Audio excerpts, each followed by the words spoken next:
हाँ जी दोस्तों, कैसे हो आप सब। This is a very very important video for my CMA inter DT and IDT students जिनका एग्जामिनेशन नंबर दिसंबर 25 में हुआ था। जैसे मैंने प्रॉमिस किया था कि एक बार आपका एग्जाम ओवर होने दीजिए, एक बार आप लोग थोड़ा रिलैक्स कर लीजिए, उसके बाद मैं एक डिटेल सजेस्टेड आंसर आप लोग के साथ लेकर आऊंगा।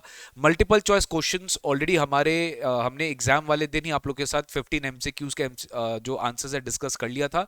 आज अपना बारी है कि अपने बाद बाकी जो 70% आपका कवरेज है, that is descriptive type question of DT and IDT, ये हम लोग आज डिस्कस करने वाले हैं। इसके फाइनल आंसर्स आपको मैं दिखाने वाला हूं। और प्लीज आप टेंशन में मत आइएगा, अगर आपका आंसर मैच नहीं कर रहा है कोई बात नहीं भाई। वैसे तो पेपर का लेवल इतना इजी था कि मुझे ऐसा नहीं लगता कि कोई स्टूडेंट का टैक्स का पेपर इस बार खराब गया होगा।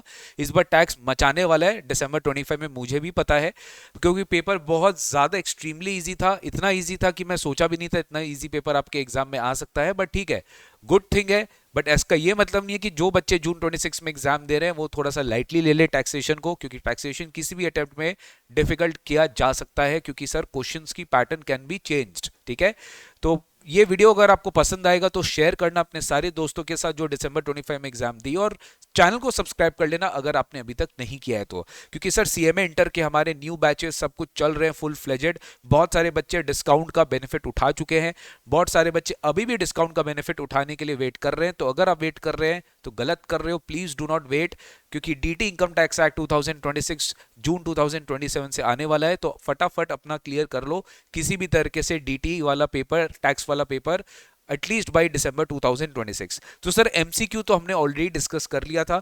मैं अब आपको सीधा सब्जेक्टिव टाइप क्वेश्चन लेके जा रहा हूं, और फॉर ईज ऑफ रेफरेंस मैंने ऑलरेडी अपना आंसर सॉल्व करके रखा है। मैं इसका पीडीएफ आपको लिंक जो है अपने टेलीग्राम ग्रुप में दे दूंगा। टेलीग्राम ग्रुप जो है, आप मेरे डिस्क्रिप्शन बॉक्स में मैंने लिंक दिया है, आप टेलीग्राम ग्रुप मेरा ज्वाइन कर सकते हो। वहां पे आपको सारा मेरा इस पूरे पेपर का पीडीएफ जो मैंने सोल्यूशन निकाला है वो आपको वहां मिल जाएगा सर। ठीक है, एमसीक्यूज मैंने आपके साथ ऑलरेडी डिस्कस कर लिया, वीडियो भी लिंक में दे दूंगा, एक बार देख लेना सर। सेक्शन बी पहला जो क्वेश्चन अपना आया था, क्वेश्चन नंबर 2A, बहुत ही simple residential status predictable scope of total income वाले चैप्टर से आया था, जहां पे आपको पूछा था कि compute the gross total income of mister Naresh assuming that he is ROR and a non resident. तो आरओआर है तो क्या होगा, नॉन रेसिडेंट है तो क्या होगा। ठीक है, चलो स्टार्ट करते हैं। आपको खाली जीटीआई पूछा था, 7 marks as it is. Naresh age 35 years gives the following information regarding the following income.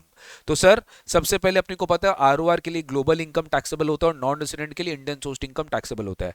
Rental income computed received in a bank account in Germany in respect of a house property situated in Germany, ये एक तरह का foreign sourced income है। Foreign sourced income है तो non resident के लिए income taxable नहीं होगा, बट रेसिडेंट ऑर्डिनरी रेसिडेंट के लिए इनकम 2,40,000 टैक्सेबल हो जाएगा।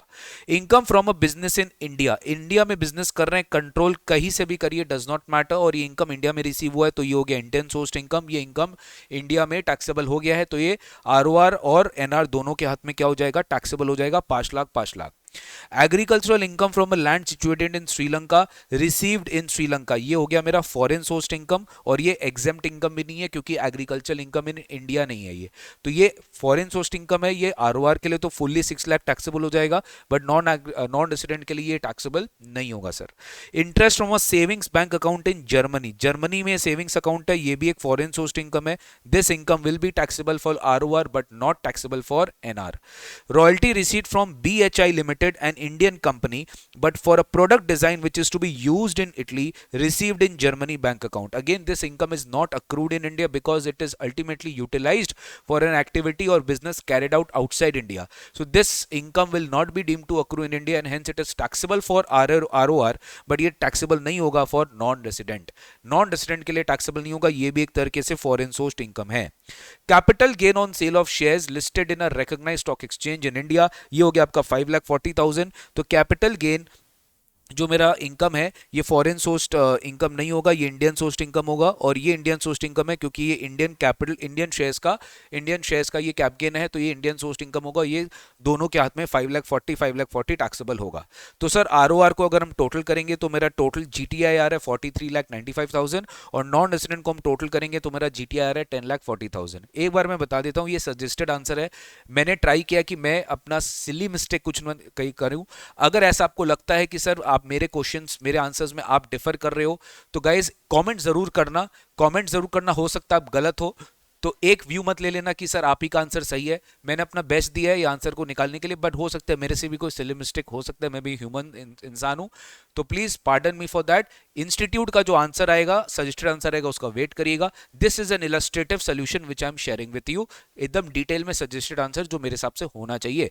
बट थोड़ा बहुत सिली मिस्टेक अगर होए तो पार्डन करिएगा, मैंने अपना बेस्ट दिया है इस आंसर को निकालने के लिए। बट ये मत सोचना कि तुमने जो कर क्या है वही सही है, तुम्हारा ही आंसर सही है, तो प्लीज ऐसा आप जो भी है इसको रिफ्रेन करिएगा, समझने की कोशिश करेगा, मैं आपको रेक्टिफाई कर दूंगा। अगर आपने कोई मिस्टेक किया है तो प्लीज एक बार रिवीजन वीडियो में जाके देखना, आपको सही आंसर मिल जाएगा सर, ठीक है। तो ये आरओआर और ये एनआर, ये दोनों का आंसर आपका आ गया सर।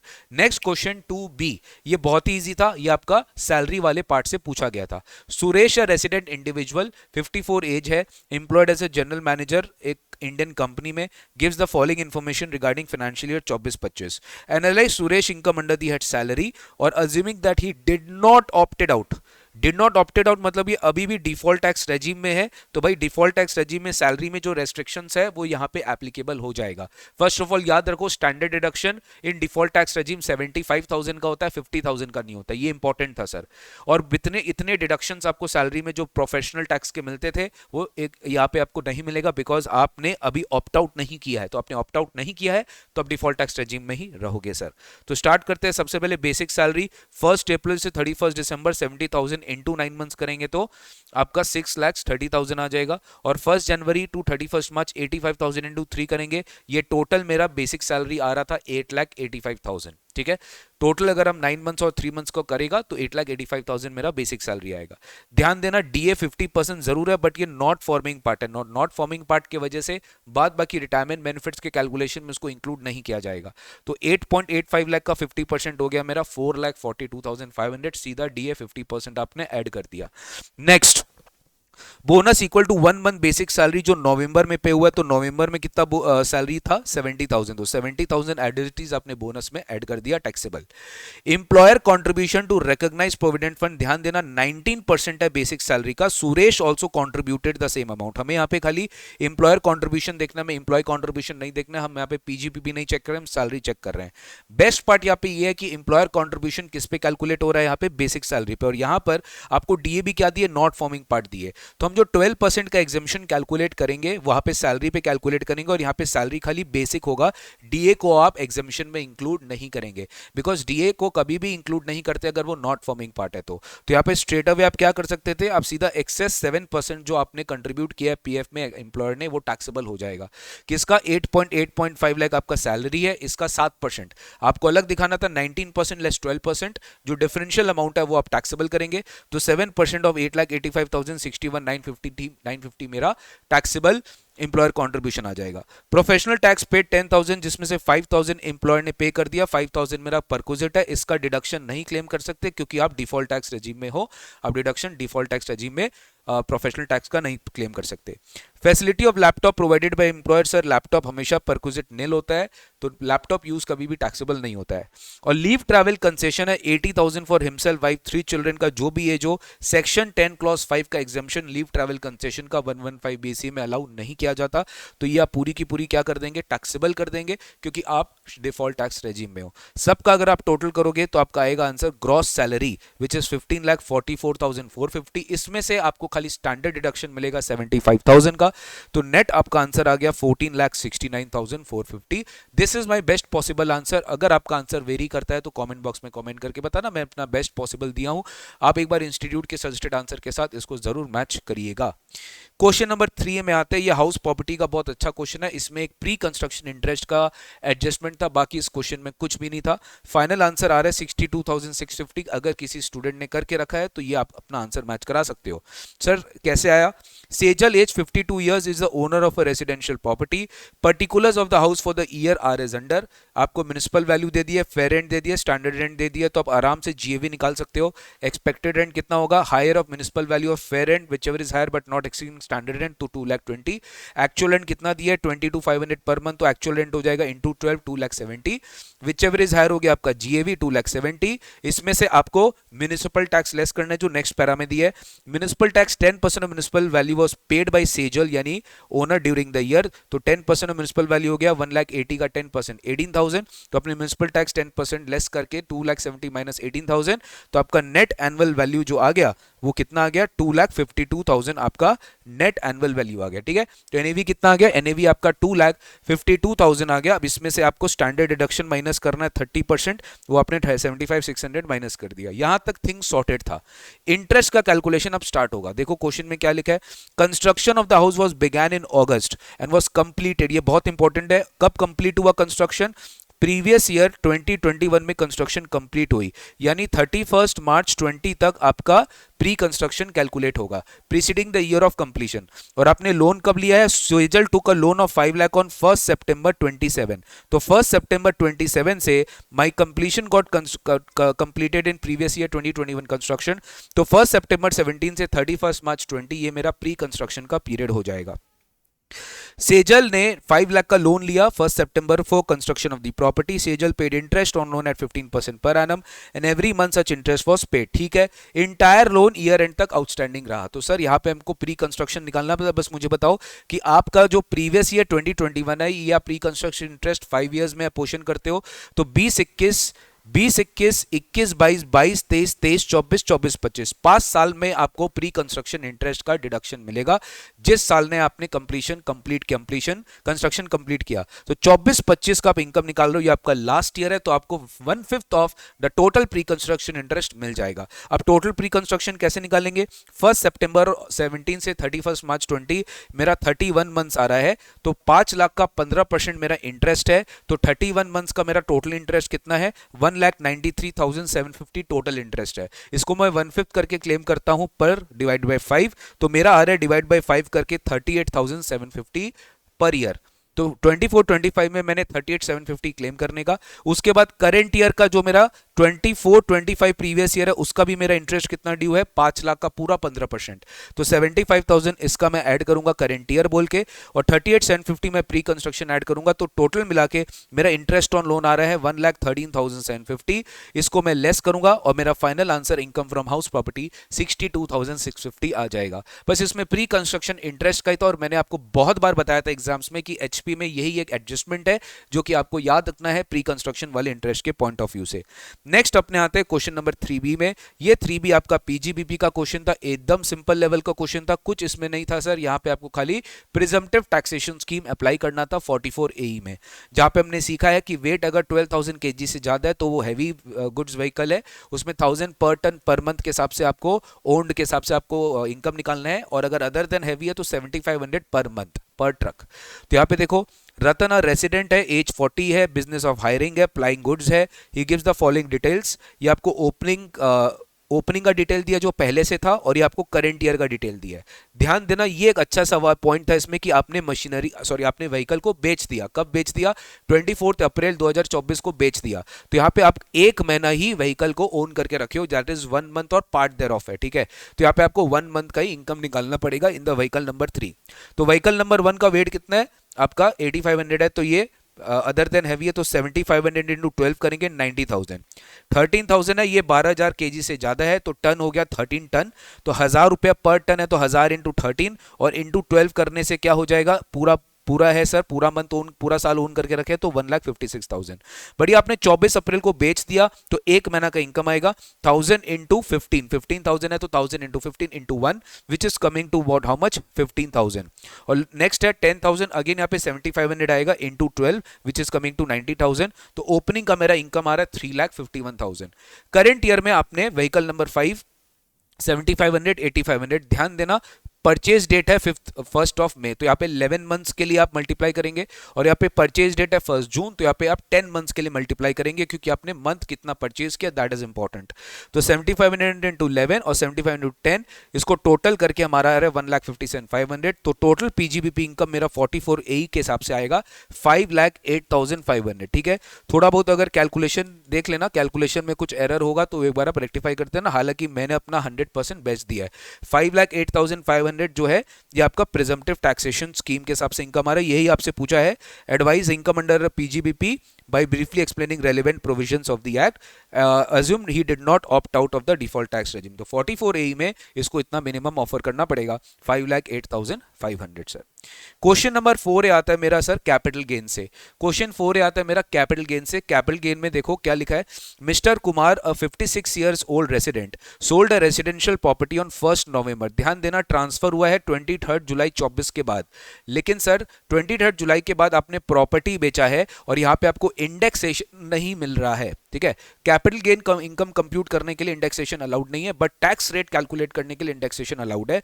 बट आपको क्वेश्चन में क्या पूछा है, compute the taxable income under the head capital gain for this assessment year, ठीक है। आपको बस कैपिटल गेन पूछा है तो बस कैप गेन निकालोगे, आपको टैक्स लायबिलिटी नहीं पूछेगा। टैक्स लायबिलिटी पूछता तो फिर आपको इंडेक्सेशन विदाउट इंडेक्सेशन दोनों ऑप्शन निकालने पड़ते, बट आपको खाली कैपिटल गेन पूछा है। What is your sale value, 28 lakh आपका सेल वैल्यू है। ब्रोकरेज आपने 1% पे किया है। Value determine for stamp duty 28.5 lakh. तो सर 50,000 से ज्यादा का डिफरेंस नहीं है, तो 50C के हिसाब से your sale consideration will be actual sale value only, क्योंकि आपका डिफरेंस 50,000 से ज्यादा का नहीं है between stamp duty value and actual sale value. तो 28 लाख मेरा क्या हो जाएगा, actual FEC full value consideration हो जाएगा।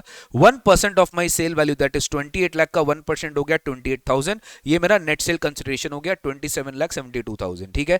हाउस प्रॉपर्टी आपने एक्वायर कब किया, 20 मार्च 2001 को 3.35 लाख में। ये आपका कॉस्ट ऑफ एक्विजिशन है and you will not be getting any indexation because it is transferred after 23 जुलाई 2024।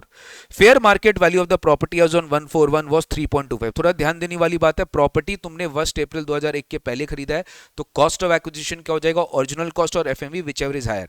तो हायर तो 3.35 लाख हो गया, तो हम 3.35 लाख पूरा का पूरा कॉस्ट ऑफ एक्विजिशन के लिए लेस कर देंगे।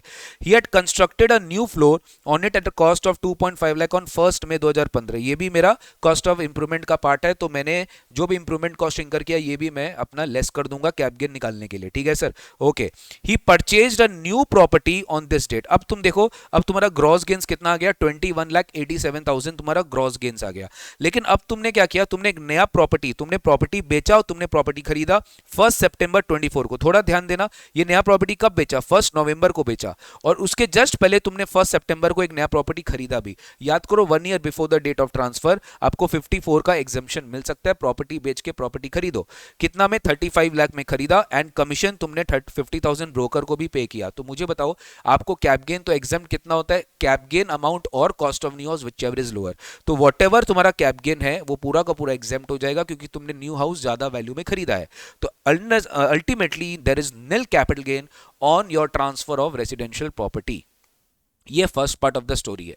नेक्स्ट क्या बोला है, 1 मार्च 25 को his diamond ring costing 1 lakh purchased on 31 October 24 was stolen and on 30th March 25 insurance claim was received. तो guys diamond ring costing 1 lakh है और स्टोलन है और इस पे इंश्योरेंस क्लेम आ गया, तो सेल कंसिडरेशन कितना हो गया 75,000 हो गया, और कॉस्ट ऑफ एक्विजिशन कितना है 1 लाख है, और ये कितना हो गया मेरा शॉर्ट टर्म, ये हो गया short term capital asset because आपका period of holding is less than 24 months, और ये डायमंड रिंग है 24 मंथ से कम है, तो यहाँ पे 25,000 का हमारा क्या हो जाएगा शॉर्ट टर्म कैपिटल लॉस हो जाएगा, ठीक है। यही आपसे पूछा है कि आपका कैप गेन क्या आने वाला है, तो शॉर्ट टर्म कैपिटल लॉस आने वाला है 25,000 का। ये मैंने बोला है इग्नोर, यहां पे we have not taken indexation, यहां we have not taken indexation, but indexation कब लेंगे, टैक्स कैलकुलेशन करने के लिए हमने इंडेक्सेशन लेंगे, ठीक है। तो ये था मेरा short term capital loss for 25,000, ठीक है sir. No need to give detail reason for your answer. Next part B देखिए बहुत ही इजी था, 4B आईएफओ से डायरेक्ट क्वेश्चन आया था। Manoj age 45 years submits the following information. आपसे पूछा है income chargeable under the IFOS, exercise the option of shifting out of the default tax regime. आप डिफॉल्ट टैक्स रेजिम से क्या कर रहे हो, शिफ्ट आउट कर रहे हो, तो आपको आंसर निकालना है। डायरेक्टर सिटिंग फीस अब एज इट इज आईएफओएस में ऐड कर देंगे। Received gold coins from the family friend on the occasion of marriage anniversary है, भाई एनिवर्सरी वर्ड लिखा है, मैरिज नहीं है, मैरिज एनिवर्सरी है, तो मैरिज एनिवर्सरी वाले दिन 56 टू 10 एकदम क्लियर है. If you are receiving any property on as a gift and the aggregate fair market value is exceeding 50,000, तो आपको इंटायर 1,25,000 क्या करना पड़ेगा, टैक्सेबल करने का. इंटरेस्ट ऑन डिबेंचर है, कंपनी लिस्टेड है, स्ट्रक्चर नेट ऑफ टीडीएस है, तो ये आपको डिवाइड किससे करने का, 90% करने का, ग्रॉस इनकम लेना है आपको. तो डिवाइड बाय 90% आप करेंगे, आपका 16,000 क्या आ जाएगा, इनकम आ जाएगा इंटरेस्ट से, डिवाइड बाय 90% करके. Post office savings bank account section 10-15 में याद करो एग्जेम्प्ट होता है और उसमें कोई रेजिम से मतलब नहीं है, आपका एग्जेम्प्ट हो जाएगा 3,000, आपका पूरा 3,500 तक एग्जेम्प्ट है ऐसे तो, और यहाँ पे 3,000 आपका क्या है, interest on post office savings account है, ये पूरी की पूरी इनकम एग्जेम्प्ट हो जाएगी, ये टैक्सेबल नहीं होगा. Interest on loan which have given to a relative, relative को लोन दिया उससे इंटरेस्ट इनकम कमाया, वो आईएफओएस में फुल्ली टैक्सेबल हो जाएगा. Rent receipt from subletting a lease, sub lease कर रहे हो तो आपका हाउस प्रॉपर्टी इनकम नहीं, आईएफओएस इनकम है, इनकम ऐड हो जाएगा. लेकिन नीचे देखो lease rent paid to sublet this property, तो ये आपको सेक्शन 57 में डिडक्शन में मिल जाएगा. तो डिफरेंस ऑफ 60,000 आप क्या करोगे, टैक्सेबल कर दोगे. ठीक है. Manoj purchased a piece of land, land है, फ्रेंड से लिया 1 अगस्त 24 में, कंसिडरेशन 3.9 लाख का, स्टैम्प ड्यूटी वैल्यू 7.5 लाख का, तो डिफरेंस है मेरा 3.6 लाख, और ये 50,000 से ज्यादा भी है और 10% से भी ज्यादा है इसका डिफरेंस. तो 56 टू 10 में आप 3.6 लाख क्या करेंगे, टैक्सेबल करेंगे, और फाइनली आपका जो अमाउंट आ जाएगा वो आ जाएगा 6,51,200. तो ये मेरे हिसाब से आपका आईएफओएस का आंसर है. नेक्स्ट आ जाओ, क्वेश्चन नंबर 5 है, बहुत ही ज्यादा इजी क्वेश्चन था, set off and carry forward of losses का. Mister Rizwan, a resident individual, age 56, gives you the following particulars about his income for the previous year 2024-25. क्या पूछ रहा है, सैलरी इनकम है, ठीक है, सैलरी है, लॉसेज एंड ऑल है, ठीक है, he has brought forward loss दे दिया related to this asset for which belated return was filed. ठीक है, क्या पूछा, देखो, compute the GTA of Rizwan assuming he has opted for default tax. भाई डिफॉल्ट टैक्स रेजिम आते ही ना बहुत रेस्ट्रिक्शन आ जाता है भाई. एक तो हाउस प्रॉपर्टी लॉस दूसरे हेड के साथ कर नहीं सकते हो, पुराना लॉसेस को आप सेट ऑफ नहीं कर सकते हो. List out the losses to be carried forward, let's check. तो सबसे पहले देखो, सैलरी इनकम है, अपने 6 lakh as it is add कर दिए. लॉस फ्रॉम फुटवेयर है, स्पेक्यूलेटिव बिजनेस का इनकम है, इनकम फ्रॉम ओएमआरएच है, विनिंग फ्रॉम कार्ड गेम है, लॉस फ्रॉम बेटिंग तो जिंदगी में अलाउड नहीं होगा, कैरी फॉरवर्ड भी नहीं होगा, सेट ऑफ भी नहीं होगा. हाउस प्रॉपर्टी है, तो अपने को हाउस प्रॉपर्टी को पहले ऐड करना है सर, क्योंकि हाउस प्रॉपर्टी हमेशा ऊपर आएगा हेड में सैलरी के बाद. अब तुम देखो नीचे दिया has brought forward losses from house property 1.3 lakh related to assessment year 18-19, but for which belated income tax return was filed. आपने क्या किया है, आईटीआर जो फाइल किया वो बिलेटेड फाइल किया, आपने ड्यू डेट में रिटर्न फाइल नहीं किया है, बिकॉज ऑफ विच ये लॉसेस की कोई अहमियत नहीं है सर. और दूसरा, आप डिफॉल्ट टैक्स रेजिम में भी हो, तो अगर आप करंट ईयर में डिफॉल्ट टैक्स रेजिम में हो तो फिर ये लॉसेस को सेट ऑफ करना अलाउड नहीं है, और आप बिलेटेड इनकम टैक्स रिटर्न भी फाइल करके रखे हो. तो गाइस ये जो 1.3 लाख है ये सेट ऑफ नहीं होगा, आप ये हाउस प्रॉपर्टी लॉस का बेनिफिट नहीं ले सकते. दूसरी बात, यहां पे एक चीज देखो, लॉसेस जो आपको है वो खाली फुटवेयर बिजनेस का दिया है और आपको बेटिंग का दिया, तो बेटिंग का तो बात ही खत्म हो गया, खाली फुटवेयर है. बिजनेस लॉस क्या सैलरी के साथ हो सकता है, नहीं, बट क्या बिजनेस लॉस को आप in fact in default tax regime क्या आप उसको हाउस प्रॉपर्टी इनकम के साथ सेट ऑफ कर सकते हो, आराम से कर सकते हो, बिकॉज ये business loss normal loss allowed है. कोई ऐसा लॉस जो कि आपका पुराना लॉसेस है जो एट्रीब्यूटेबल है to the deductions which is not allowed under 115 BSE, वो आप नहीं कर सकते हैं. तो ये बिल्कुल आप अलाउड है. अब इसमें क्या देखो, इनकम फ्रॉम स्पेक्यूलेटिव 120 है और फुटवेयर कितना है 180 है, तो बचा आपके पास 60 अनयूज्ड होगा. तो ये 60,000 आप क्या कर सकते हो, आप अपने एचपी इनकम के साथ सेट ऑफ कर सकते हो, कोई दिक्कत नहीं है. और बचा फिर आपके पास स्पेक्यूलेटिव बिजनेस का 120, आप पूरा 120 यहाँ पे एग्जॉस्ट कर सकते हो, तो ये बिजनेस लॉस को पूरा यूज कर सकते हो. उसके पास ओएमआरएच आपने 1 लाख ऐड कर दिया, विनिंग फ्रॉम कार्ड गेम्स आपने ऐड कर दिया, 20,000 का बेटिंग कुछ नहीं किया.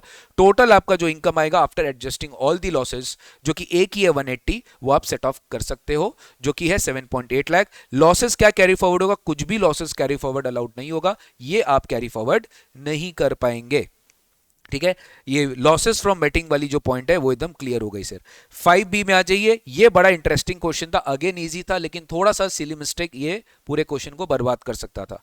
ये आपके डायरेक्ट टैक्स का लास्ट पार्ट था. नॉर्मली यही पूछा जाता है. क्वेश्चन क्या है देखो, टोटल टैक्सेबल इनकम निकालना है, टैक्स लायबिलिटी निकालना है, दोनों रेजिम में, डिफॉल्ट टैक्स रेजिम में as well as optional tax regime में. तो यहां पे हमें क्या करना था, सबसे पहले आप डिफॉल्ट टैक्स रेजिम में निकालेंगे. डिफॉल्ट टैक्स रेजिम में कोई डिडक्शंस अलाउड नहीं है, कुछ भी अलाउड नहीं है. तो फर्स्ट ऑफ ऑल काजल एक रेसिडेंट है, 45 ईयर्स की है, प्राइवेट कंपनी है. Salary before standard deduction 9.2 lakh, तो यहाँ पे डिफॉल्ट टैक्स रेजिम में 75,000 स्टैंडर्ड डिडक्शन देना था, इंटरेस्ट को 5,000 ऐड कर देना. ठीक है, आपने ये सारा पेमेंट्स किया पीपीएफ में, आपने मेडिक्लेम कुछ नहीं मिलेगा, प्राइम मिनिस्टर कुछ नहीं मिलेगा, तो यही आपका अल्टीमेटली क्या हो गया, टोटल टैक्सेबल इनकम हो गया 8.5 लाख। इस पे टैक्स रेट निकाल दीजिए। ध्यान दे, जो बच्चे दिसंबर 25 में दिए हैं उन्हीं के लिए टैक्स रेट है, जून 26 दिसंबर 26 से टैक्स रेट बदल चुका है। अप टू 3 लाख नील है, फिर नेक्स्ट 4 लाख पे 5% 20,000, फिर 437 नेक्स्ट 1.5 लाख पे 10% हो गया 15,000, 35,000 टैक्स आ गया, 4% सेस ऐड करके आपका टैक्स आ रहा है 36,400। ये आपका टैक्स लायबिलिटी आ गया, ये इनकम पे 115 बीएसी। लेकिन अगर आप 115 बीएसी में ऑप्ट आउट कर लेते हो तो फिर आपका इनकम कितना आएगा, यू स्टार्ट विद 8.5 लाख, आपने 8.5 लाख से स्टार्ट किया। अब आपको यहाँ पे पता है इंक्रीमेंटल स्टैंडर्ड डिडक्शन कितना मिलकर रखा है, यहाँ पे 25,000 एक्स्ट्रा मिलकर रखा है। नॉर्मली आपको स्टैंडर्ड डिडक्शन कितना मिलेगा डिफॉल्ट टैक्स रजीम में, 50,000 मिलेगा। तो यहाँ पे आप एडबैक क्या कर दोगे, 25,000 आप एडबैक कर दोगे क्योंकि आपने ज्यादा डिडक्शन लेके रखा है। 8,75,000 मेरा ग्रॉस इनकम आ रहा है बिफोर द डिडक्शन। अब डिडक्शन लेने की बारी है। पब्लिक प्रोविडेंट फंड में मेरे को 80C कितना मिलता है, 1.5 लाख, ठीक है, बाई चेक है। Medical insurance premium, own health है 20, स्पाउस है 10, तो टोटल कितना है 30, बट 80D में मैक्सिमम डिडक्शन आपको कितना मिलता है 25,000। 25,000 से ज्यादा नहीं मिलता है क्योंकि आपका एज 60 से कम है।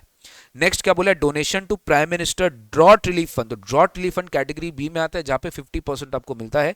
आपने कितना डोनेशन दिया, 10,000 दिया है, तो 10,000 का 50% ले लेंगे 5,000। इसको लेस करने के बाद आपकी जो टोटल इनकम आ रही है वो आएगी 6.95 लाख। अब इसके हिसाब से आप ओल्ड रेट लगाइए। ओल्ड रेट कितना है, up to 2.5 lakh nil, next 2.5 lakh 5% 12,500, इसके बाद 1.95 लाख पे 20% टैक्स लगेगा विच इज 39,000। टोटल टैक्स आपका आ रहा है 51,500, इस पे 4% सेस लगा के आपका आंसर आ जाएगा 53,560। तो this is your total tax liability in the case of optional tax regime. तो ऑब्वियसली बेनिफिशियल क्या होगा, यही आपसे पूछा है कि आपको दोनों निकालना है और आपको बेनिफिशियल भी बताना है, weather he should pay tax on default, और वो प्रॉपर आपको बताना पड़ेगा अपना आंसर्स के साथ कि definitely it's beneficial to go for optional default tax regime because the tax liability is lower as compare to the optional tax regime. तो ये था सर डायरेक्ट टैक्स का पूरा पार्ट, बहुत सिंपल था मेरे हिसाब से। किसी भी स्टूडेंट को अगर इस पेपर में 70 से नीचे मिल रहा है तो बहुत खराब हो जाएगी। ऑब्वियसली इंस्टीट्यूट इसमें चेकिंग बहुत डिफिकल्ट करने वाला है क्योंकि पेपर भी बेटा बहुत ईजी था। क्वेश्चन 6 से एकदम लूला सिंपल, क्या बोलूं, फीचर्स ऑफ आईडीटी कितना बार समझाया हूं। 5 सीजीएसटी और 5 स्टेट टैक्सेस बताइए that was subsumed in GST and any 4 taxes that were not subsumed in GST. तो कोई भी सेंट्रल लेवल का आपको बताना था, एक्साइज ड्यूटी हो गया, सर्विस टैक्स हो गया, ठीक है, आपका फिर एडिशनल कस्टम ड्यूटी हो गया, स्पेशल एडिशनल ड्यूटी हो गया, बहुत सारे सेंट्रल लेवीज के टैक्सेस है जो सब्ज्यूम हो गए हैं, बहुत सारे सेंट्रल लेवीज के टैक्सेस जो सब्ज्यूम नहीं भी हुए हैं। तो इस तरह के थ्योरीटिकल टाइप क्वेश्चंस हमने बहुत बार आपके साथ एग्जामिनेशंस के पहले आपके साथ प्रैक्टिस किया है। तो ये आपका थ्योरी क्वेश्चन था। क्वेश्चन 7 है एकदम कॉम्पोजिशन स्कीम का क्वेश्चन था, बहुत बार कराया हुआ क्वेश्चन था। कॉम्पोजिशन स्कीम एलिजिबल है कि नहीं है ये पूछा गया था और टर्नओवर पूछा गया था। ये आपको कॉम्पोजिशन स्कीम से पूछा गया था। क्या देखो, फर्स्ट ऑफ ऑल पूछा aggregate the turnover, aggregate turnover निकालना है for the purpose of composition scheme. तो कॉम्पोजिशन स्कीम के लिए एग्रीगेट टर्नओवर कितना है वो निकालना है। तो sir taxable supplies intra state है ये ऐड होगा, आउटवर्ड सप्लाईज इंटर स्टेट है ये भी ऐड होगा, एग्जाम सप्लाई 74 लाख ये भी ऐड होगा। ये सब कुछ ऐड होता है एग्रीगेट टर्नओवर निकालने के लिए for composition scheme. But interest income कभी भी ऐड नहीं होता है, हम ऑलरेडी पढ़ चुके for the eligibility of composition scheme. दूसरी बात, inward supply on which taxes payable RCM, तो हमारा खर्चा है ये भी कभी ऐड नहीं होगा। Last, export not included in any above. Export के वजह से आप इंटरस्टेट सप्लाई कर जरूर रहे हो बट आपके एग्रीगेट टर्नओवर में तो इंक्लूड हो ही रहा है। एक्सपोर्ट टर्नओवर हमेशा आपका एग्रीगेट टर्नओवर है तो ये भी इंक्लूड हो जाएगा।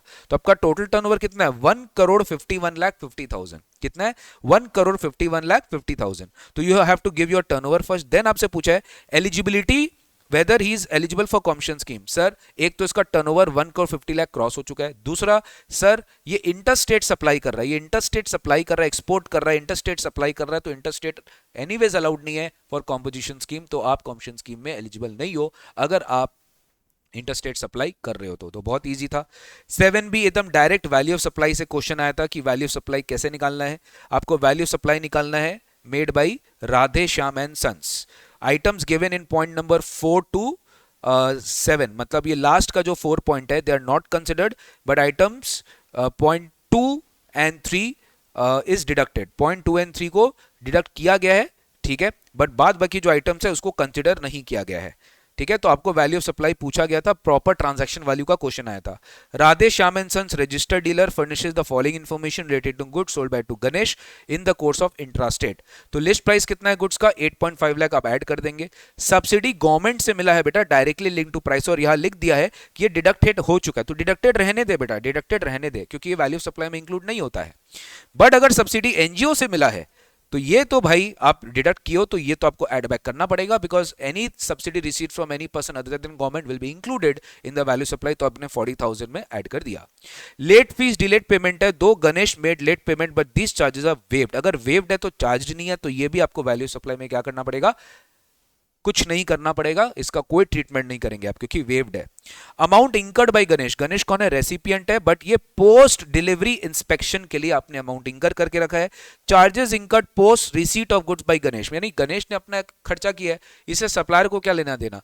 Eight the time of supply और बिफोर सप्लाई कोई भी खर्चा जो सप्लायर ने किया या गणेश ने किया ऑन बिहाफ ऑफ सप्लायर, तो वो मेरे वैल्यू में इंक्लूड होगा, क्योंकि ये पोस्ट डिलीवरी है, इसमें कोई टैक्स ट्रीटमेंट नहीं होगा, इसको भी आपको कुछ भी इंक्लूड करने का नहीं था, बिकॉज ये पोस्ट डिलीवरी इंस्पेक्शन था। वेटीएस चार्जेस, वेमेंट चार्जेस और वेटीएस charges paid to Kartik by Ganesh, अब गणेश ने ये वेमेंट चार्जेस पे किया as a recipient on behalf of Radhe Shyam and sons. Obviously वेमेंट चार्जेस है at the time of supply का टाइम है, उस समय जो भी वेमेंट चार्जेस इंकर किया खुद रेसिपिएंट ने, वो ऑब्वियसली वैल्यू सप्लाई में ऐड होगा as per 15(2)(c as incidental charges, ये 20,000 आप ऐड कर देंगे। डिस्काउंट दिया गया लिस्ट प्राइस पे of recorded in the invoice, तो इनवॉइस में रिकॉर्डेड था, तो ये भी आपको 2% ऑन 8,50,000 17,000 क्या करना पड़ेगा, लेस करना पड़ेगा, और आपका फाइनल अमाउंट आ जाएगा 8,93,000। ये आपका final value of supply after all the necessary discounts. ठीक है, तो दिस वाज एकदम क्लियर। क्वेश्चन 8 एकदम इजी क्वेश्चन था बेटा, क्यूआरएमपी स्कीम मैंने आपको ऑलरेडी बता दिया था कि रिटर्न्स में क्यूआरएमपी स्कीम इंपॉर्टेंट है। एलिजिबिलिटी पूछा था, टर्नओवर वाइज सब कुछ बताना था आपको, न्यू रजिस्ट्रेशन के लिए क्या होगा, अदर्स के लिए क्या होगा, जीएसटीएन वाइज है कि पैन वाइज है, obviously sir it is GST number wise, pan में जरूरी नहीं है सारे जीएसटी नंबर्स को लेना है, you know QRMP GST number wise state specific भी यहाँ पर, या जीएसटी नंबर वाइज भी आप क्यूआरएमपी स्कीम ऑप्ट कर सकते हो। 8 भी बहुत सिंपल आया था, कस्टम वैल्यूएशन से सोचे ही नहीं थे।